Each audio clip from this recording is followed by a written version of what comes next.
തന്റെ അമ്മ തന്റെ ശത്രുവാണോ? പെങ്ങള് ശത്രുവാണോ? അതോ അമ്മ പെങ്ങന്മാരൊന്നും ഇല്ലാത്തവനാണോ താൻ? തന്റെ പൈങ്കിളി നോവലിലെ ഏതു നേരം ദിവാസ്വപ്നം കണ്ടുകൊണ്ട് നടക്കുന്ന വിഡ്ഢിക്കോതയല്ല യഥാർത്ഥ സ്ത്രീ.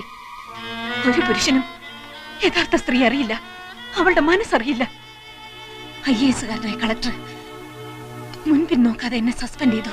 കാരണം സ്ത്രീ അറിയാനുള്ള പഠിത്തം ആ ഇഡിയറ്റിനുമില്ല. എന്തുകൊണ്ട് ഞാൻ ഇയാളെ പൂട്ടിയിട്ടു? പൂട്ടിയിടുമ്പോ എന്റെ മനോവികാരം എന്തായിരുന്നു? അത് ചോദിക്കാനുള്ള ബുദ്ധി പോലും അയാൾക്കില്ല. കഥാപാത്രത്തെ പഠിക്കാൻ ഇറങ്ങിയിരിക്കുന്നു. പഠിപ്പിക്കാടോ, പഠിപ്പിക്കാ എല്ലാരെയും.